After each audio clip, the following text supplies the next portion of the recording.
Hey everybody! In this lesson, I'm going to show you a quick and fun way to create directional light using reflected gradients inside of ON1 Photo RAW.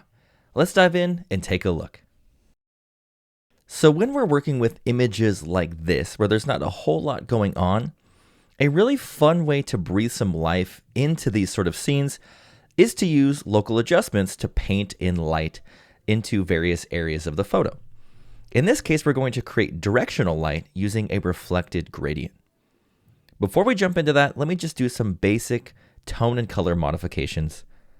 I'm going to go into my camera profile menu. I'll choose landscape. Gives it a bit more light and also add some contrast. Then we'll add in a bit more contrast. And I'll add in a little bit of a mid-tone boost. Nothing too crazy, but just gives it a little bit more oomph. Now from here, before we jump into the local adjustment, I'm just going to go into effects, going to add a filter, and I'm just going to convert it to black and white. And in black and white, I really like this deep blacks option. It just makes things a bit more contrasted, so we're really focused in on those textures. Now the reason I'm converting it to black and white is because with directional light, it's a lot easier to focus the viewer's attention into a specific area when there isn't any colors within the scene. So that's the reason I'm using black and white.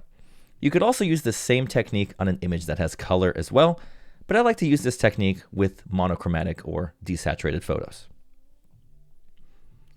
So now the star of the show. Let's go into our local adjustments tab here. And we're going to add an adjustment with this more menu, and we're going to choose gradient.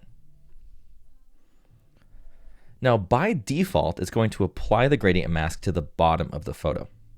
But we want it to be reflected on both sides. So what we're going to do is we're going to go up to the shape menu here. I'm going to choose reflected gradient.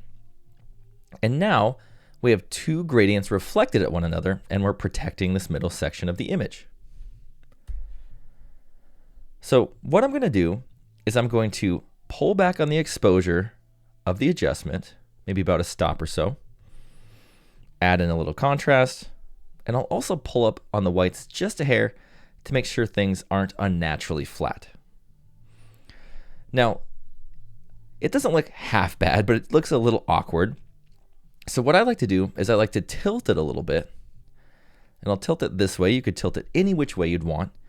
And then I like to pull in on these solid lines here to make that middle section a bit smaller. And then I'll pull out on the perforated edges here to feather. And just like that, we have a nice bit of directional light coming in from this top corner of the image. And it just looks a little bit more interesting, where we have our original and then we have after. It's such an easy, fun way to bring in a bit more interest into scenes like this that really don't have a whole lot going on, but you want to add in a unique spin to them. Now, the great thing about using the reflected gradient is you can go in here and you can tilt it any which way you want. Maybe you want it coming from that top left corner, or maybe just almost straight down the middle. You can create various looks by just tilting this and rotating it and finding out which works for the image that you're modifying.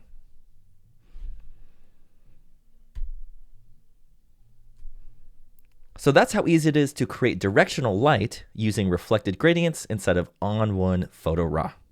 And remember, if you're an ON1 Plus member, you get all of these tutorials and more. You get exclusive tutorials, tip videos, courses, remix challenges, ON1 Plus editing guides, and much, much more. Become an ON1 Plus member today to get the most out of your ON1 Photo RAW experience.